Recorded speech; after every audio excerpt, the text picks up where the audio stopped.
Alright guys, today on Short Side Wristers, I discuss the frustrations of NHL 19, as well as some new HUD content, and a quick little esports wrap up from the Detroit tourney.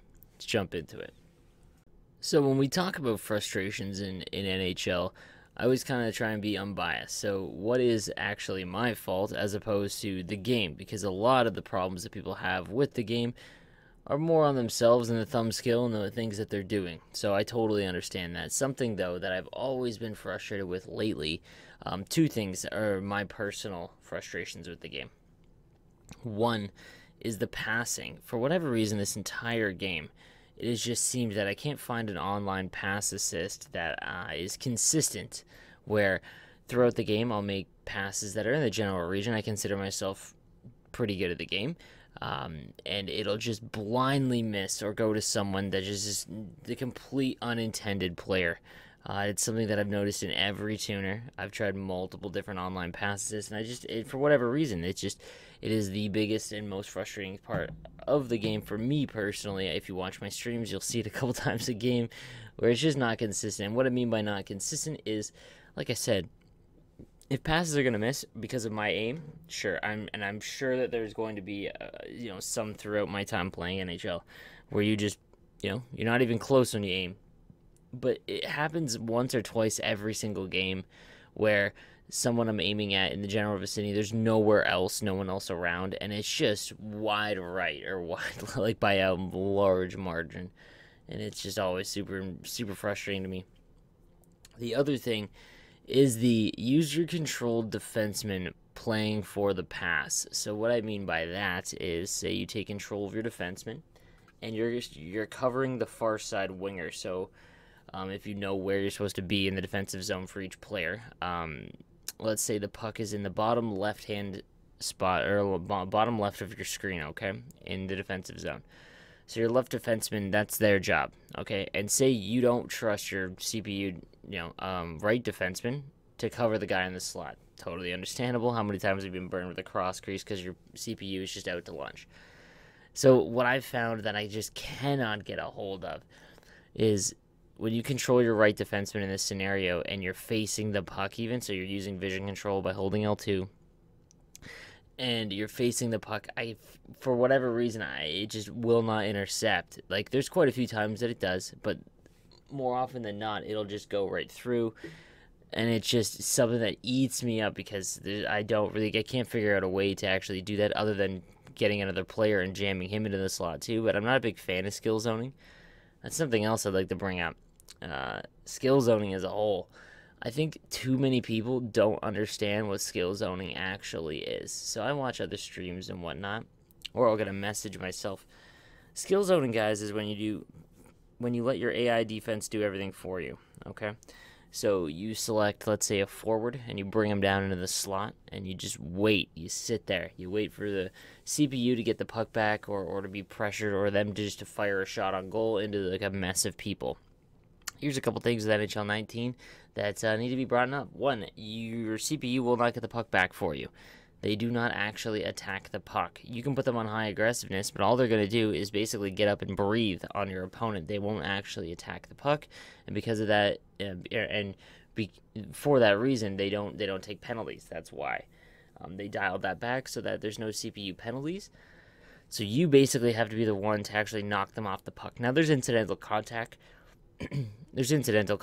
But for the most part, your CPU is not going to get the puck back for you. It's how when someone lets their CPU attack me, I love it because I can just hold on to the puck for forever. I can just skate around and curl and whatnot, and it's very easy.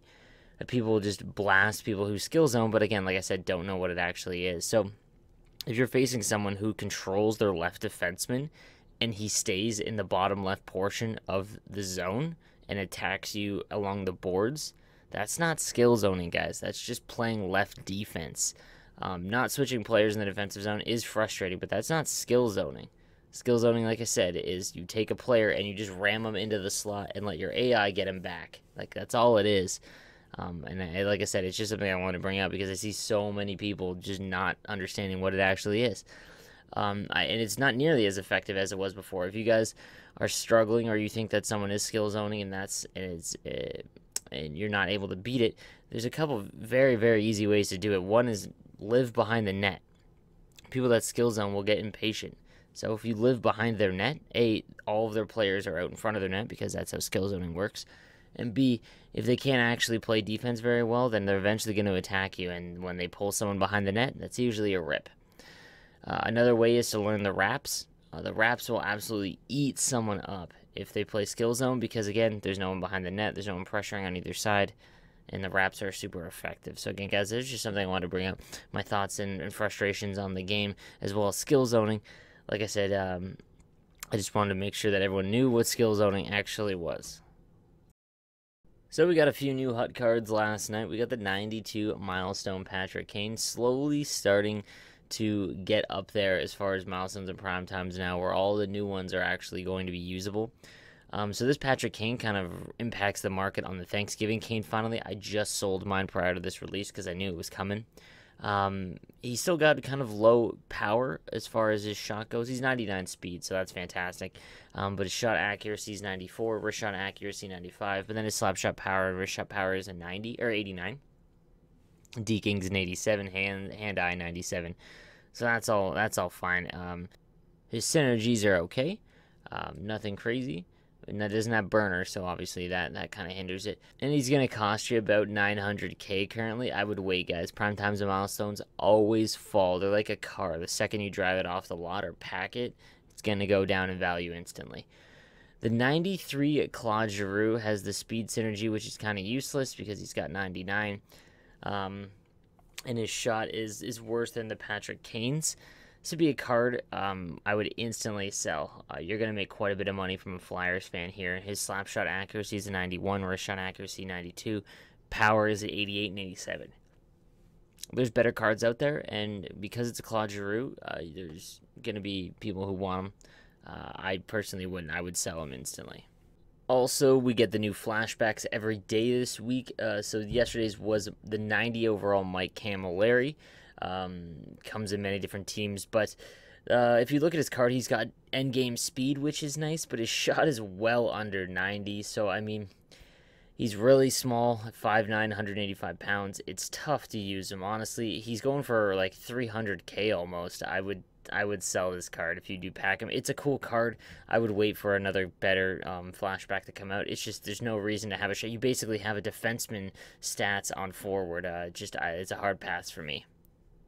And finally, a quick shout out to the two Detroit qualifiers from yesterday. Hockey Kings OFS finally qualified for LAN. If you followed the esports scene in 2019, this kid has been all around the finals, including losing in the finals, a game he dominated in, to go to Washington last weekend. That was rough to see, so he just missed out on that. He placed 6th in another Washington qualifier, and then the Minnesota one he got near the end as well. So it's just good to see that he did finally qualify. He's a very good player, and he's going to be one of the players going to Detroit, making the bracket a little bit more difficult at this point. Everyone assumed that because there's no travel and it's only Americans that play, that it would be kind of a mess and a lot of randoms. Not the case. There's a lot of top players going, and I'm excited because I am going to be at the event helping with production of it, so I'm pretty stoked for that. The other qualifier was Top Shelf Cookie, another great player. I'm stoked to meet him as well. It's going to be, like I said, it's going to be great now. The event, I thought, like I said, was going to be much worse, but a lot of good players have qualified, and it's going to be great to see. So I'm excited for that event, and I'm glad that these players did qualify. Now there are quite a few remaining qualifiers left every Monday and Friday for the next 2 weeks. If you just go to the Red Wings esports, or if you type in Red Wings Face-Off 19, you'll see it there, and you can sign up and register for the next event. It's on Gamer Saloon. You can also go to Gamer Saloon and find the registration there as well. Lastly, I want some feedback, guys. What are you guys running as far as strats go? I'm kind of in a flux right now. The problem with doing all these like strat videos and whatnot is I don't like putting them out. I get asked a lot with the new tuner what you're using, and I usually take about 30 games to decide what I like, and I haven't really found something I'm super confident in. Right before the beta, I had found it, and I was playing the best I'd played. and I'm just kind of floundering right now. I'm still above 500, obviously, but I'm playing Division 1s and whatnot, winning quite a bit, but it's just not comfortable, you know what I'm talking about? Haven't been able to find... I'm struggling with the overload, tried behind the net a little bit, but that's not working either, so... Tell me what you guys are using, and I'd love to know. That way, maybe we can, maybe I can adjust and try that as well, and see if I can't come up with a new video for you guys to help you with this brand new tuner. So guys, that's going to do it for me today. This was Short Side Wristers. Again, if you like the content, subscribe to my YouTube channel. If you're listening on Spotify, thank you, and I will see you guys tomorrow.